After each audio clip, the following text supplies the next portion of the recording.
Hey, welcome back to the Ping Pong Flick Show. My name is Chris Wong. I know it's been a pretty rough few days, especially for everybody on Justice League and Zack Snyder. I'm going to start off really light, though. So today marks probably day one. Production filming begins. I thought it actually filmed earlier, but I guess today is official day one of the Shazam movie. Asher Angel posted on Twitter, and his chair says Billy Batson. So very excited for the Shazam crew. I wish them the best of luck. I wish them to lock their doors in the editing room. I wish they keep some Warner Brother execs out of Toronto. Please get them out of here. So hopefully David F. Sandberg is able to work in confidence, and hopefully nothing bad happens out of that. So good luck to them. Very excited to see Shazam, and of course let me know if Henry Cavill is anywhere near Toronto in the next few weeks or a month or so. Alright, and then the next thing is Aquaman. Now Aquaman is being developed by James Wan. It comes out this year as the only DC film as we know of that is coming out this year. And during a recent licensing event, people have been saying that they unveiled his classic green and orange type or gold type suit from the comics. Now this figure came out a while back, and they're thinking this actually might be the true case, that he is going to be more like the comics, straying away from Zack Snyder's interpretation back in the day, and James Wan's vision is going to be more colorful, like how Jeff Johns has always wanted, and how most DC comic book fans who want that comic book look to it really want that. I know a couple of friends who want him to cut his hair as well, so I don't think that's going to happen. I'm not sure, but in any case, that is what's being reported right now. Big rumor, but since this figure came out, I don't know. There could be some truth to it. Let me know what you think about that. Now, the brunt of this video is actually going to be on that big news, and not, well, sort of big news, is that someone named by Josh Dickey, he's actually a journalist from like Mashable, and he's done things on the Wrap and Variety and so on and so forth. And he reported that, and he did DGA, you know, don't give a F anymore, and he starts tweeting on a whole bunch of stories that he knew from before or things like that. And so one of the stories was that Zack Snyder was fired over a year ago. And I contemplated about it. I didn't want to say anything yesterday. I was kind of contemplating about it because, one, Zack Snyder worked very hard in Justice League, right? So, and he lost his daughter, Autumn Snyder, last year.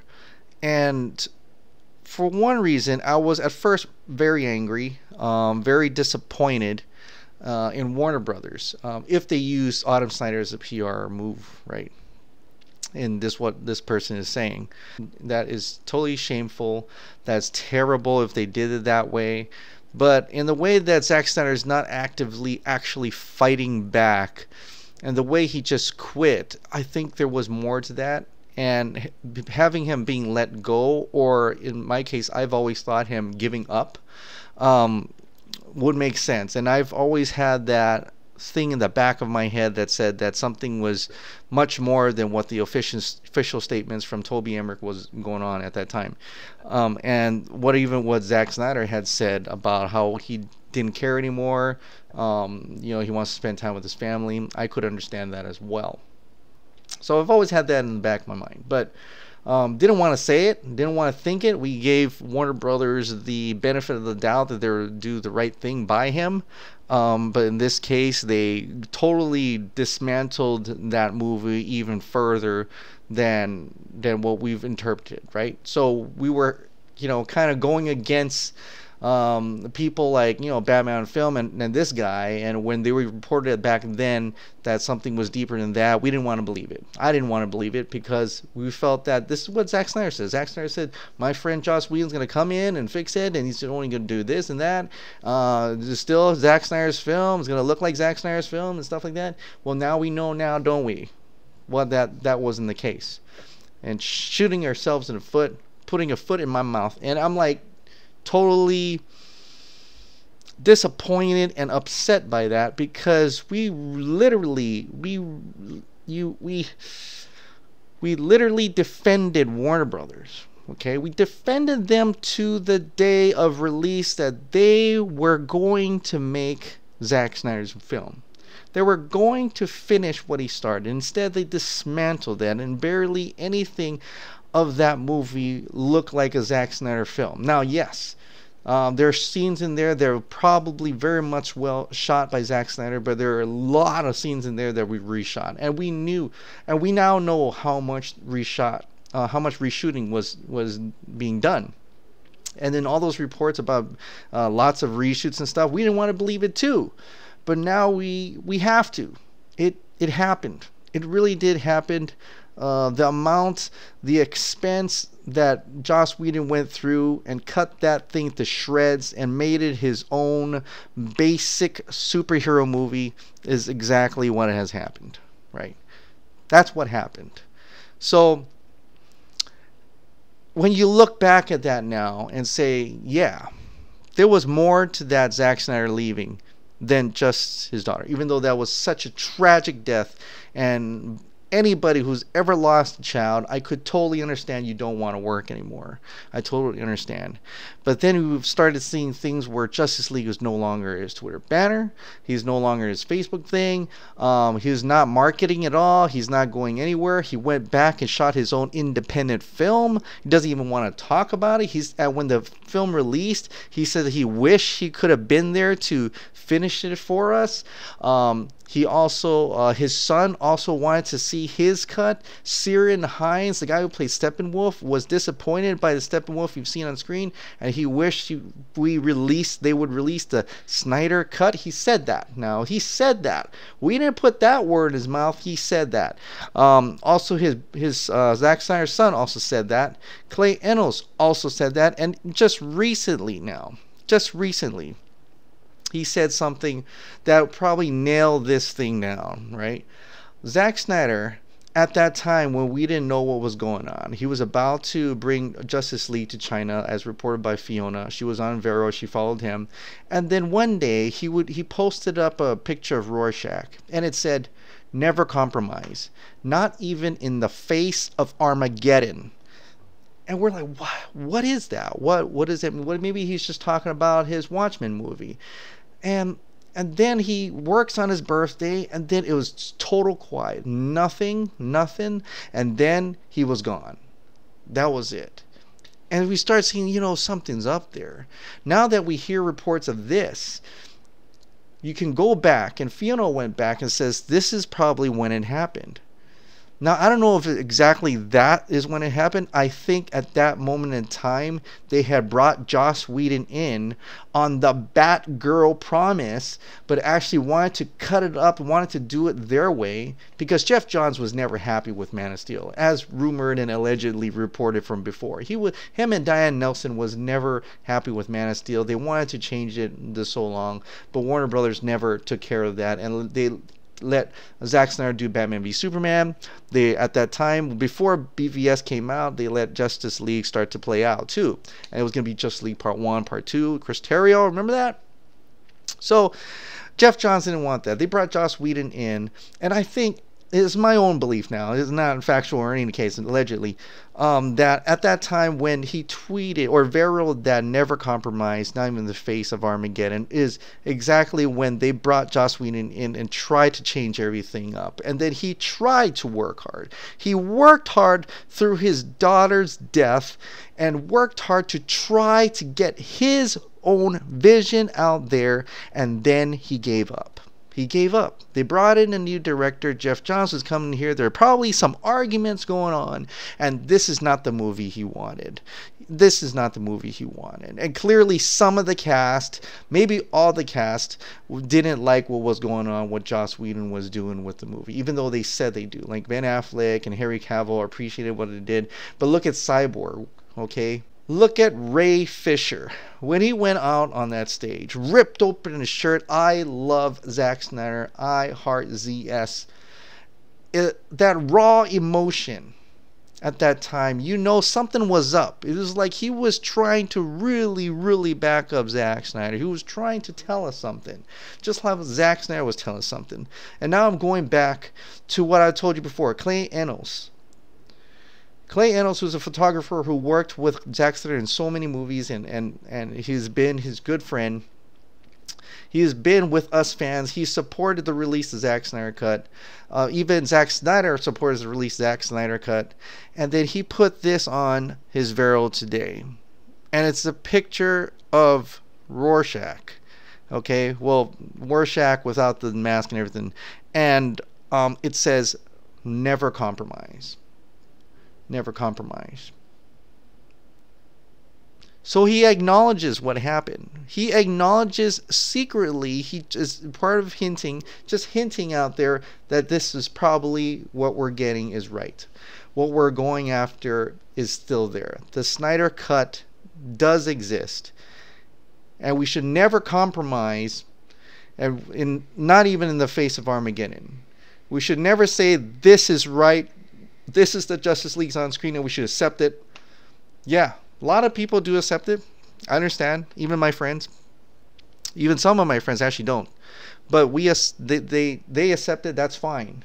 But for people who have been with Zack Snyder since the beginning, since 2013, and since even before that, 300, Watchmen, all his countless films, this is injustice that has been made, you know. And we demand that they release the Snyder Cut. And you're a lot of people who are going to go on YouTube, on Twitter and whatever, and say there is no Snyder, this mythical Snyder Cut. Well, here's the logic, right? The logic is this. If you believe that you heard that in the background and you all believe that Zack Snyder was fired, okay, what was he fired from? Why would they just fire him off the bat? What did they see? They had seen something. He had finished all of principal photography. He had put together a cut, and a lot of people say assembly cut. Okay, sure. Unfinished cut. That is something that Warner Brothers has seen. They have seen it, or else they wouldn't have gotten somebody else to do reshoots. They call it reshoots. They don't call it Joss Whedon shoots. They call it reshoots. They're reshooting something. Reshooting the Snyder Cut. That's what we mean. The Snyder Cut could be unfinished. Sure. There's going to be some CG that needs to be added. Then just release it. Do good by him and just release it. The original vision. What have you got to lose? Seriously. Yeah. You already said you made a mistake. Sujihara, you already said you made a mistake by copying Marvel and not being in DC, even though I continually think you're still making the same mistake. Well, maybe you'll get fired next month.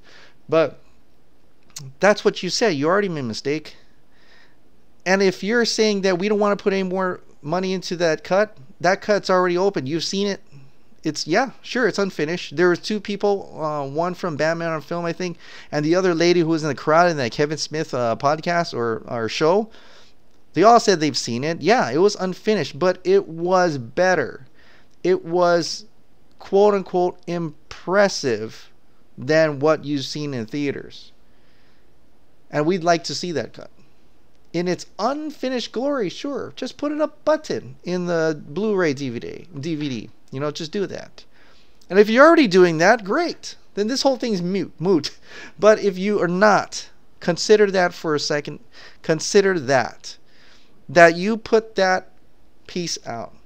You put that giant, phenomenal, epic, you put that out.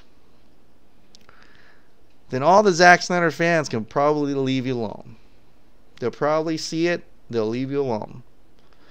They may not go with you, along with you, for the rest of your DC Films universe ride. Most of them, anyway. There's some like me who want to continue to see what you do. But we will all appreciate you start backing up your directors from here on out. And whatever you guys agreed on the first time, it should be it. It's written down in stone, saying this is the movie we're gonna do. We talked it out. We've seen you all the material. We're showing you the dailies. This is the movie we agreed upon, and this is the movie you're going to finish. Because this is the director's vision, not yours. There may be an overarching vision that you want to do, but talk about it first, and then have them go, like Rick Famuyiwa. He probably saw your overarching vision, didn't like it, stepped away before he even had to work so hard on it, okay? And that's okay. That's okay. It's okay to do that. Edgar Wright worked so hard, and then he just kept fighting back and forth and left. You know, he wasted a good amount of time. But there are other people like Patty Jenkins who was going to do Thor Dark World. Creative differences. You know, that's not what I wanted. That's fine. But look at Zack Snyder. He's been working on this Justice League movie since before Batman v Superman came out. All that time. Even all that time he could have been spending with his daughter. And you crushed it. All that hard work, and you dismantled it and destroyed it. His work gone. But it's still, you can still save that moral compass you have in your hearts and release what he has done. It doesn't have to be finished, but put it out there for his fans, for his family, for himself, to be something to be proud of. He has not even watched, at least I don't think so, watched this current iteration. It's shameful. It's shameful. So, anyway, that's my opinion, and that's my thoughts on it. Hope Warner Brothers does the right thing, or if they are already doing it, then great, awesome, can't wait to see it. But if they're not, please consider it. Just consider it. Thank you so much for subscribing. Thank you so much for watching. I'll see you next time. Bye.